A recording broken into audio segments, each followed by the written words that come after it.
दुनिया का सबसे लंबा युद्ध नीदरलैंड और सिसिली द्वीप समूह के बीच 1651 से लेकर 1986 तक लड़ा गया। 335 साल तक दो देश लड़ते रहे। ना तो एक गोली चली, ना ही खून बहा। लेकिन रूस और यूक्रेन की जंग के 6 महीने में ही हजारों बेगुनाहों का खून बह चुका है। लाखों लोग दरबदर तो हजारों मासूम यतीम हो चुके हैं। इसीलिए शुरुआत यूक्रेन से ही करते हैं, जहां एक बार फिर रूस के बड़े हमले का खौफ पसरा हुआ है। अमेरिकी खुफिया एजेंसी के मुताबिक 24 अगस्त को रूस यूक्रेन पर बड़ा हमला कर सकता है। इतना ही नहीं, अमेरिका ने अपने नागरिकों को तुरंत यूक्रेन छोड़ने को कह दिया है। सवाल यह है कि युद्ध के 6 महीने पूरे होने पर रूस क्या करने वाला है? यूरोप में परमाणु हमले का खौफ क्यों है और क्यों रूस के हमले की तारीख 24 अगस्त ही मानी जा रही है? इन सभी सवालों का जवाब इस सुपर एक्सक्लूसिव रिपोर्ट में देखिए। ऐसे धमाके जो रूह कपा दे तो आशियानों की बैसाखी के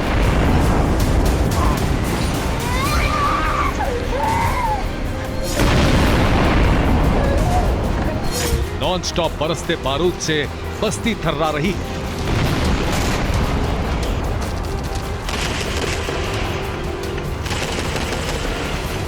एक के बाद एक गोले बरस रहे हैं।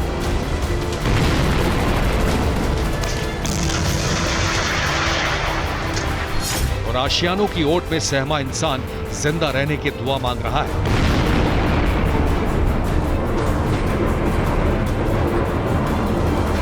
कौन जानता था रूस हमला करेगा? किससे पता था यूरोप की दहलीज के मुल्क का वजूद मिटेगा और दुनिया एटमी जंग के खौफ के साए में सिमटी रहेगी। यूक्रेन पर रूस का प्रहार 6 महीने से बारंबार।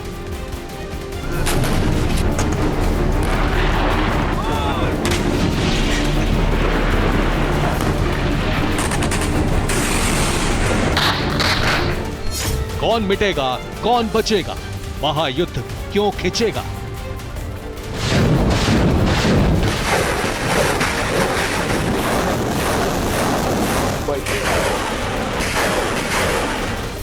ये टक्कर बहुत बड़ी है। वर्ल्ड वॉर से दुनिया डरी है।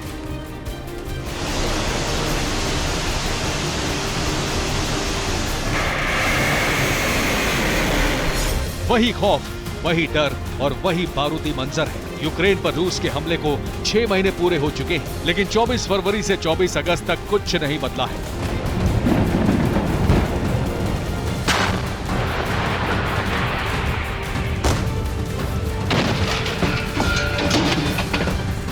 दुनिया ने भले ही आंखें मूंद ली हो, भले ही जंग के नए मोर्चे खुल चुके हो, लेकिन ज़ेलेंस्की का देश नॉन स्टॉप बारूदी दंश झेल रहा है।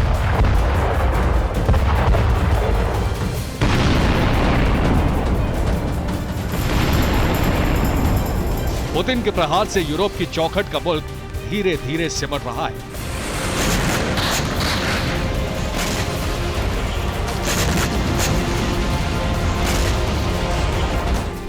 इसीलिए जानना जरूरी है कि 6 महीने के युद्ध में यूक्रेन ने क्या खोया, 184 दिन की जंग में रूस ने क्या पाया और दो देशों की जिद ने दुनिया को कैसे डराया।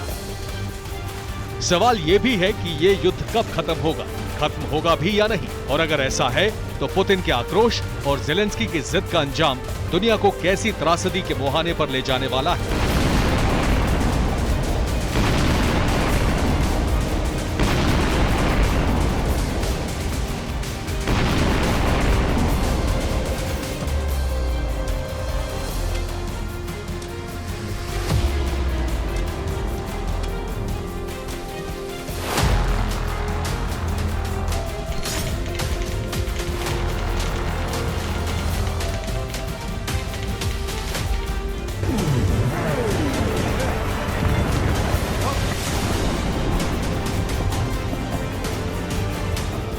यूक्रेन में सुबह के 5 बज रहे थे जब पुतिन ने हमले का आदेश दिया। इसके 5 मिनट बाद ही रूस के फाइटर जेट्स यूक्रेन के आसमान पर मंडराने लगे।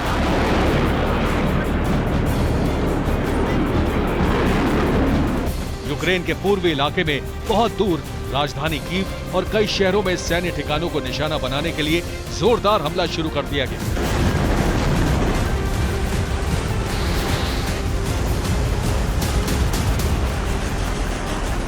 जिसके बाद रूसी फौज खार्किव, लवीव होते हुए मारियोपोल से लेकर ओडेसा तक की तबाही के मिशन पर आगे बढ़ने लगी।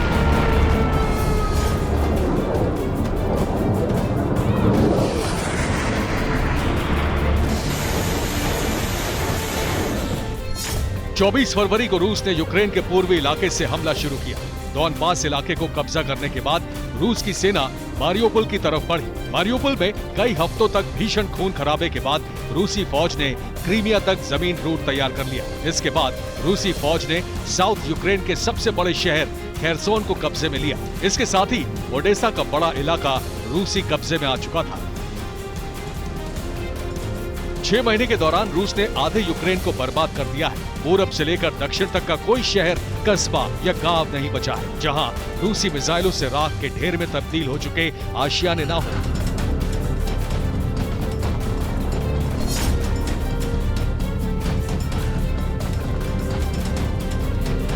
यूक्रेन की 30% जमीन पर रूस कब्जा कर चुका है, लेकिन किस कीमत पर? जानना चाहते हैं तो सुनिए। अमेरिका का दावा है कि रूस के 70 से 80 हजार सैनिक मारे जा चुके हैं। यूक्रेन का दावा है कि रूस के 30,000 से ज्यादा जवान जंग में मारे जा चुके हैं। रूस ने 25 मार्च को आखिरी बार बताया था कि यूक्रेन में 1351 रूसी सैनिक मारे गए हैं। दावे अपने अपने हैं, लेकिन यह भी सच्चाई है कि यूक्रेन की जंग में रूस के कई ऐसे जवान मारे जा चुके हैं जो पुतिन के राज में ही पैदा हुए थे, पुतिन के राज में ही सपने देखे और पुतिन की जंगी जिद में मौत के आगोश में सो गए। कुछ ऐसा ही हाल यूक्रेन का भी है।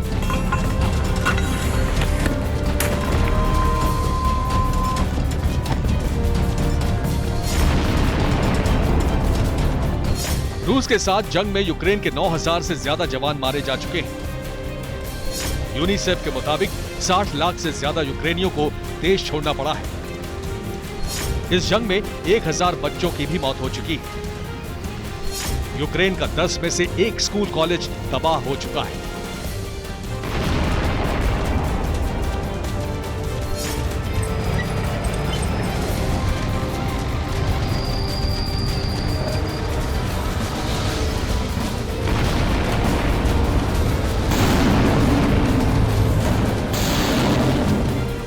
छह महीने की जंग में अब तक सैकड़ों बच्चे यतीम हो चुके हैं। घर, मकान, दुकान, सामान, खेत, खलियान में इतना बारूद भर चुका है जिसे खत्म होने में दशकों लगेंगे। लेकिन इसके बावजूद यूक्रेनियों का हौसला कम नहीं हुआ है।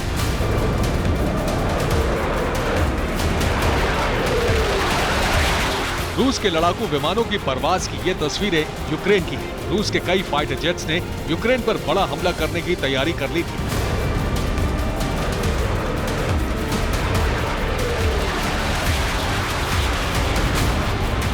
लेकिन घात लगाए बैठे यूक्रेनी सैनिकों ने मिसाइलें दागकर रूस के 2 लड़ाकू विमानों को तबाह कर दिया। Вижу вражеский реактивный самолет. Полкилометра вперед.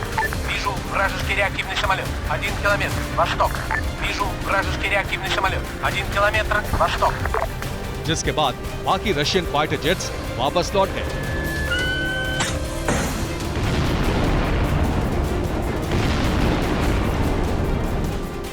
अमेरिका से मिली जैवलिन मिसाइलों से यूक्रेन की सड़कें रूसी टैंकों का कब्रिस्तान बन चुकी है। मारियोपोल से लेकर खेरसोन तक हर तरफ तबाह हो चुके रूसी टैंक नजर आते हैं।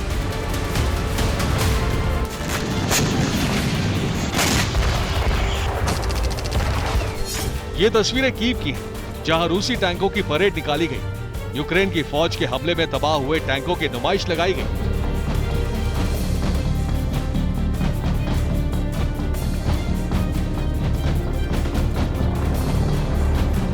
ताकत के मामले में रूस के सामने आटे में नमक के बराबर यूक्रेन के इसी पलटवार के बाद पुतिन के गुस्से का मीटर कई गुना बढ़ चुका है। इसीलिए यूक्रेन पर एक और बड़े हमले का अंदेशा जताया जा रहा है।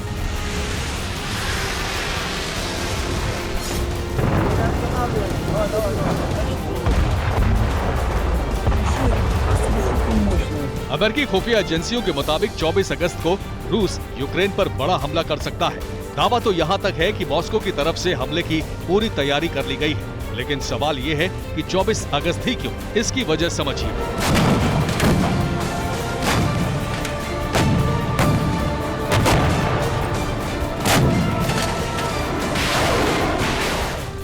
24 अगस्त को यूक्रेन का स्वतंत्रता दिवस है। इसी दिन यूक्रेन को रूस से आजादी मिली थी। 24 अगस्त को ही यूक्रेन पर रूस के हमले के 6 महीने पूरे हो रहे हैं। अमेरिका का दावा है कि यूक्रेन में रूसी हमलों की प्लानिंग की सीक्रेट जानकारी उसके हाथ लगी है। इसीलिए अमेरिका ने यूक्रेन में रह रहे अमेरिकियों से तुरंत देश छोड़ने को कहा है। ज़ेलेंस्की ने भी रूस के हमले को लेकर अपने नागरिकों को आगाह कर दिया है। सवाल यह है कि चंद घंटे बाद रूस क्या करने वाला है? 24 अगस्त को क्यों दुनिया पर परमाणु तबाही का खतरा मंडरा रहा है?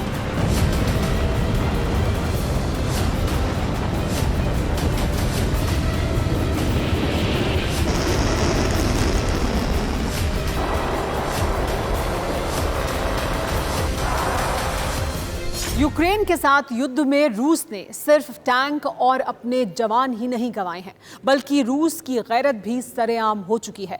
ऐसे में रूस यूक्रेन को तबाह करने के लिए किसी भी हद तक जा सकता है। बड़ा सवाल यह है कि क्या यूरोप परमाणु युद्ध की दहलीज पर खड़ा है?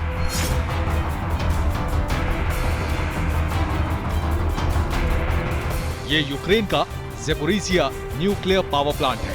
फरवरी में यूक्रेन पर हमले के तुरंत बाद रूसी सेना ने इस न्यूक्लियर प्लांट पर कब्जा कर लिया था। तभी से यह प्लांट रूसी फौज के कब्जे में है, लेकिन इस प्लांट को चलाने का जिम्मा अब भी यूक्रेनियों के पास ही है। ज़ेपोरिजिया न्यूक्लियर प्लांट के चारों तरफ रूसी टैंक तैनात है। रूसी सेना प्लांट पर रुक रुक कर मिसाइलें दाग रही है। रूस के हमले में ज़ेपोरिजिया में काम कर रहे एक यूक्रेनी इंजीनियर की मौत हो गई। ज़ेपोरिजिया यूरोप का सबसे बड़ा न्यूक्लियर पावर प्लांट है। इसमें 6 रिएक्टर हैं। ये 25% बिजली सप्लाई करता है यूक्रेन को। अगर यहां कोई धमाका होता है तो फिर अंजाम क्या होगा?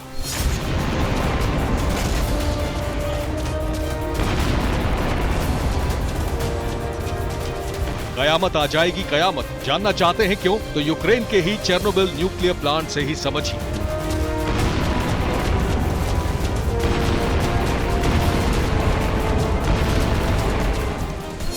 26 अप्रैल 1986 को चेर्नोबिल पावर प्लांट में हादसा हुआ। टेस्ट के दौरान न्यूक्लियर फिजन की प्रक्रिया बेकाबू हो गई। 2 जोरदार धमाके हुए। 1000 टन से ज्यादा की प्लेट और उसके ऊपर की छत की धज्जियां उड़ गईं। पूरे इलाके में रेडिएशन फैल गया।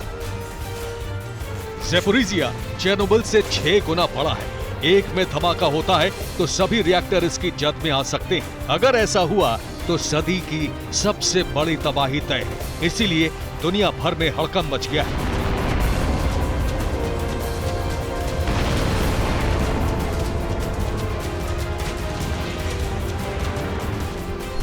यूक्रेन में 15 न्यूक्लियर रिएक्टर हैं। 15 में से 6 बंद हैं, जबकि 9 एक्टिव हैं। ये रिएक्टर यूक्रेन के हर कोने में फैले हैं। इनमें ज़ेपोरिजिया में 6, साउथ यूक्रेन में 3, रिवनी में 4, खमेलनित्स्की में 2 रिएक्टर हैं। यूरोप में सबसे ज्यादा न्यूक्लियर रिएक्टर यूक्रेन में है। यूक्रेन पर हर घड़ी रूसी मिसाइलें गिर रही हैं। ऐसे में कब कौन सी मिसाइल परमाणु ठिकाने पर गिर जाए और उसका परिणाम क्या हो, कोई नहीं जानता।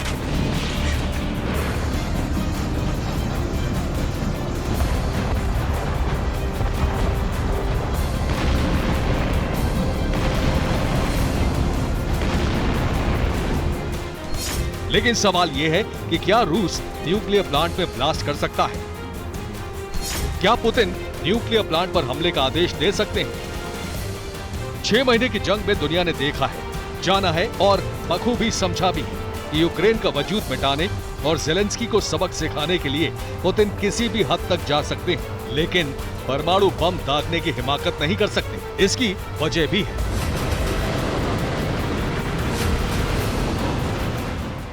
परमाणु हथियारों के इस्तेमाल करने का आदेश देना एक बड़ा फैसला होगा।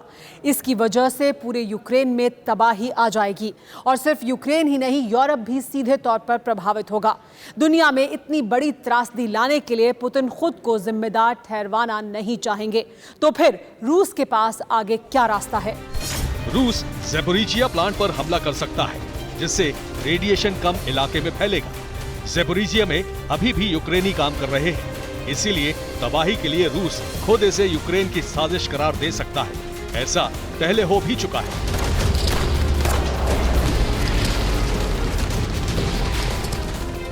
11 अगस्त को परमाणु प्लांट के दफ्तर और फायर स्टेशन पर 10 हमले हुए, जिसके लिए रूस और यूक्रेन ने एक दूसरे पर आरोप लगाया। रूस यही रणनीति अपना सकता है। खतरा यह भी है कि यूक्रेन खुद ही न्यूक्लियर प्लांट में ब्लास्ट कर दे और इसका जिम्मेदार रूस को बता दे। रूस क्या करेगा, पुतिन क्या ऑर्डर देंगे, ये तो वक्त ही बताएगा। लेकिन ज़ैपोरिज़िया पर रूस हमला करे या यूक्रेन खुद धमाका कर उड़ा दे, जो भी होगा उसका अंजाम आने वाली कई नस्लें भुगतेंगी।